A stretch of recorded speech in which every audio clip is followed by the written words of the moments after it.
বাংলাদেশের রাজনৈতিক পরিস্থিতি ক্রমেই ঘোলাটে হচ্ছে। সেই ঘোলাটে পরিবেশে সরকার কি করবে, সেনাবাহিনীর অবস্থান কি হবে, এরকম নানা বিষয়ে বিভিন্ন জায়গায় চর্চিত হচ্ছে। মুখরোচক আলোচনাও চতুর্দিকে ছড়িয়ে পড়ছে।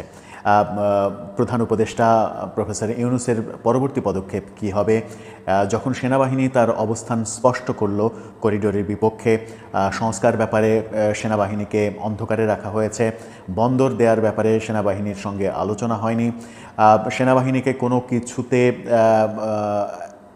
তাকে তার মতামত নেওয়া হচ্ছে না, এরকম নানা কথা যখন আমরা শুনলাম ২১ তারিখে সেনানিবাসে এই ঘটনা যখন ঘটল, তখন সরকারের জন্য সেটা বড়ই বিব্রতকর পরিস্থিতি তৈরি করেছে। এই বিব্রতকর পরিস্থিতির মাঝে প্রধান উপদেষ্টা কি করবেন, সেই আলোচনাটা চতুর্দিকে হচ্ছে। এই আলোচনার মাঝে আজকে দৈনিক মানবজমিন একটা খুবই গুরুত্বপূর্ণ নিউজ করেছে এবং সেই নিউজে তারা আভাস দিচ্ছে প্রধান উপদেষ্টা প্রফেসর ইউনূস পদত্যাগের চিন্তাভাবনা করছেন। আদতেও কি সেই ঘটনা ঘটতে চলেছে?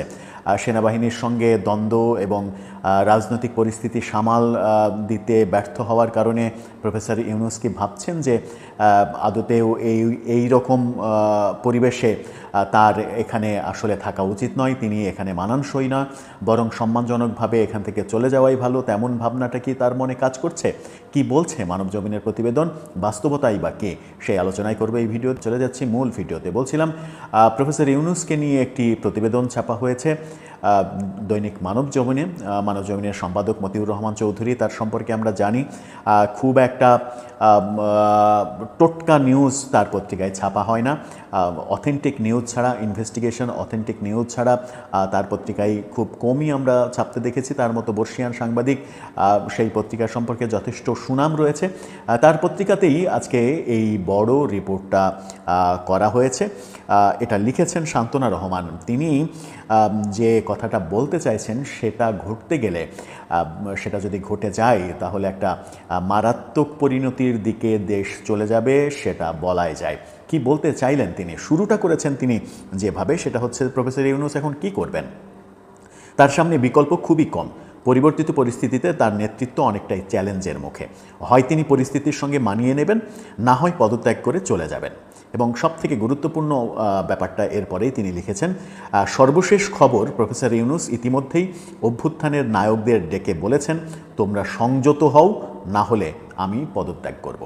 অর্থাৎ এনসিপি নেতা এবং অভ্যুত্থানের যে নায়ক, যাদেরকে আমরা নায়ক হিসেবে জানি, যারা সম্মুখ সারিতে ছিলেন বৈষম্য বিরোধী আন্দোলনে, তাদেরকে ডেকে সাপ জানিয়ে দিয়েছেন প্রধান উপদেষ্টা, হয় তোমরা সঠিক পথে আসো, সংযত হও, এই ধরনের আচরণ কোনোভাবেই মেনে নেওয়া যাবে না, বরদাস্ত করা যাবে না, আর তা না হলে বলো আমি পদত্যাগ করে চলে যাই। তার মানে প্রধান উপদেষ্টা তার ইচ্ছাটা একেবারে পরিষ্কারভাবে জানিয়ে দিয়েছেন।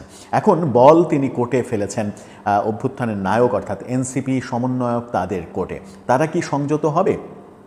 সংযত বলতে যা বোঝাতে চেয়েছেন প্রফেসর ইউনূস, সেনাবাহিনীর সঙ্গে দ্বন্দ্ব, বিএনপির সঙ্গে দ্বন্দ্ব, নানা রকমের দ্বান্দ্বিক পরিবেশ তৈরি করা, সম্প্রতি নির্বাচন কমিশন ঘেরাও করে একটা হাস্যকর পরিস্থিতি তৈরি করা, প্রকাশ্যে উপদেষ্টা মাহফুজ আলমের নানা রকমের স্ববিরোধী পোস্ট, আজকে আবার তিনি নতুন পোস্ট দিয়েছেন, তিনি তার আগের কর্মকাণ্ডের জন্য ক্ষমা চান, সবার সঙ্গে মিলেমিশে থাকতে চান। এই কর্মকাণ্ডে আসলে পরিবেশ আসলে দূষিত হয়ে গেছে। সেই দূষিত পরিবেশে প্রফেসর ইউনূস থাকতে চাচ্ছেন না। সাথে মরার উপরে খাড়ার ঘা হিসেবে সেনাবাহিনীর সঙ্গে বিরোধটা স্পষ্ট যখন হয়েছে, তখন তিনি এই মনোভাব ব্যক্ত করেছেন। এরপরে তিনি লিখেছেন যে সেনাপ্রধান জেনারেল ওয়াকারুজ্জামান কয়েকটি মৌলিক বিষয়ে সরকারের সঙ্গে তার মতপার্থক্যের কথা জানিয়েছেন। সকল স্তরের সেনা কর্মকর্তাদের তিনি বলেছেন ডিসেম্বরের মধ্যে নির্বাচন হতে হবে, যেটা প্রফেসর ইউনূস কখনোই স্পষ্ট করেননি। তার উপদেষ্টারা সবসময় পানি ঘোলা করছে। তিনি ডিসেম্বর থেকে জুনের কথা বলে নির্বাচনকে অনিশ্চিত করে তুলেছেন। বারবার দাবি তোলা সত্ত্বেও তিনি বিষয়টা খোলাসা করেননি। অর্থাৎ নির্বাচন নিয়ে যে ধোঁয়াশা, সেই ধোঁয়াশার স্পষ্ট বিপক্ষে অবস্থান করছে সেনাবাহিনী, এবং সেনাবাহিনীর এই বিপক্ষে অবস্থান করার কারণেই ব্যাপারটা ঘোলাটে হয়ে যাচ্ছে।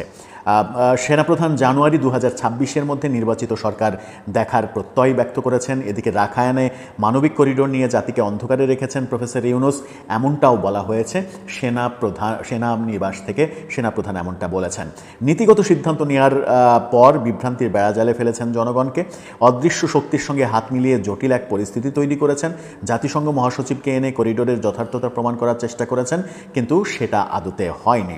এরপরে অনেক পরে তিনি যেটা লিখেছেন সেটা হচ্ছে যে এই পরিস্থিতিতে কোন দিকে মোড় নেবে বাংলাদেশের রাজনীতি, প্রফেসর ইউনূসই বা কী সিদ্ধান্ত নেবেন। বলাবলি হচ্ছে হয় তিনি সব কিছু মেনে নিয়ে দায়িত্বে থাকবেন, নতুবা ছেড়ে দিয়ে তিনি আগের জীবনে চলে যাবেন। তারপরে খুবই গুরুত্বপূর্ণ একটা কথা বলেছেন, মানবজমিনে বলা হয়েছে, সেটা হচ্ছে যে অতীত ইতিহাস বলে তিনি হঠাৎ করেই কেবলা বদল করতে পারেন, অর্থাৎ তিনি তার ডিসিশন হুটহাট করে চেঞ্জ করে ফেলেন। এর আগেও তিনি এক দফা দল গঠন করে আবার নিজেই দলের বিলুপ্তি ঘোষণা দিয়ে রাজনীতির দৃশ্যপট থেকে বিদায় নিয়েছিলেন। তার পক্ষে যে কোনো সিদ্ধান্ত নেওয়াই সম্ভব। তিনি যদি নির্বাচনের দিকে না হাঁটেন তাহলে সামনে সমূহ বিপদ, কারণ বল এখন আর তার কোর্টে নেই। জেনারেল ওয়াকার জনগণের কাছে বল ঠেলে দিয়েছেন। স্পষ্ট এখানে বলা হচ্ছে যে জেনারেল ওয়াকারের সঙ্গেই দ্বন্দ্ব, এবং দ্বন্দ্বের কারণে প্রফেসর ইউনূসের চেয়ারটা আসলে দোদুল্যমান হয়ে গেছে।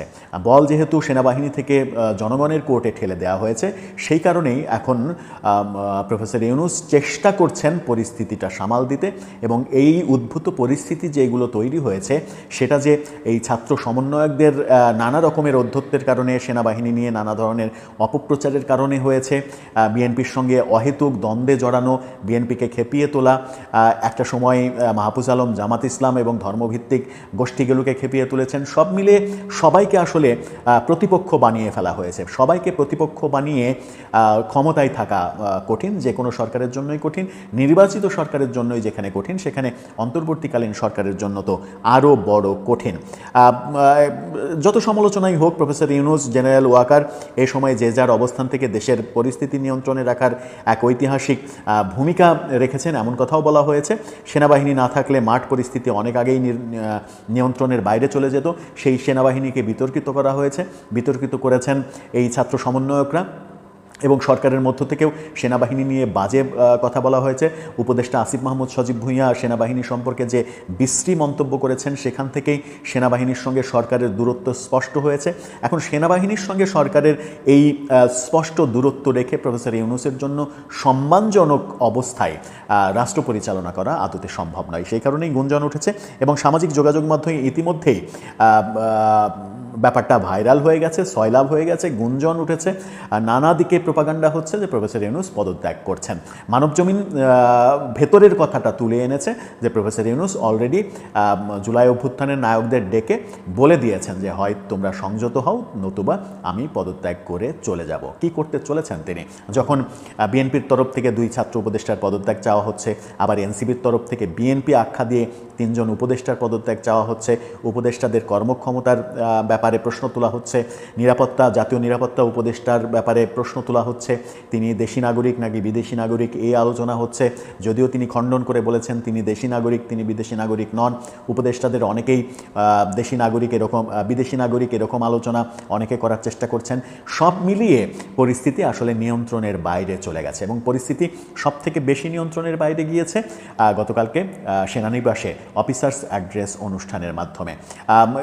এই অনুষ্ঠানের আগে একটা ভিডিওতে আমরা বলেছিলাম যে এরকম অফিসার্স অ্যাড্রেস অনুষ্ঠানের মাধ্যমেই কিন্তু শেখ হাসিনা সরকারের পতন হয়েছিল।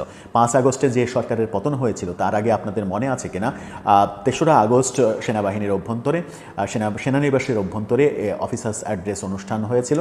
সেখানে সেনাবাহিনীর অফিসাররা এবং সকল সেনাবাহিনী এক জায়গায় অবস্থান করেছিলেন এই মর্মে যে তারা ছাত্র জনতার বিপক্ষে যাবে না, ছাত্র জনতার উপরে গুলি চালাবে না। সেই সিদ্ধান্তের কারণেই কিন্তু শেখ হাসিনার পতনটা ত্বরান্বিত হয়েছিল। আবারও এক অফিসার্স অ্যাড্রেস নিয়ে 9 মাস, 9.5 মাস পরে আবারও এক অফিসার্স অ্যাড্রেস নিয়ে ব্যাপারটা তালগোল পাকিয়ে যাওয়ার মতো ব্যাপার, এবং সরকার থাকবে নাকি এই সরকার চলে যাবে, নতুন সরকার এসে নির্বাচনের ব্যবস্থা করবে, এরকম আলোচনাও অনেকে করার চেষ্টা করছেন। পরিস্থিতি কোন দিকে যাচ্ছে সেটা এই মুহূর্তে বলা মুশকিল, কিন্তু মানবজমিন যেহেতু খবরটা করেছে, এবং মানবজমিন সাধারণত অথেন্টিক খবর ছাড়া করে না, সেহেতু এটুকু অন্তত বলাই যায় যে প্রধান উপদেষ্টা পরিস্থিতি পরিস্থিতি নিয়ন্ত্রণে না থাকলে পদত্যাগ করে বসতে পারেন। তাহলে কি হবে? কোন পথে যাবে দেশ? আবারও কি একটা বড় অরাজকতার দিকে চলে যাবে দেশ? এই অরাজকতা তৈরি হলে কোন পক্ষ আক্রান্ত হবে, কোন পক্ষ সুবিধা পাবে, এই আলোচনাগুলো সামনে কিন্তু উঠে আসবে। দর্শক, আপনার কি মনে হয় কি হতে চলেছে? টান টান উত্তেজনার মধ্যে আমরা সময় পার করছি। আদতে কি হবে? দেশের কপালেই বা কি আছে? আমরা যারা সাধারণ মানুষ, আমরা আদতে কি চাই? দেশে শান্তি শৃঙ্খলা বজায় থাক, আমরা যেন দুবেলা দুমুঠো ভাত খেয়ে বেঁচে থাকতে পারি। সেই প্রত্যাশা কি আমাদের পূরণ হবে? আপনার মতামত জানিয়ে লিখতে পারেন আমাদের কমেন্ট বক্সে।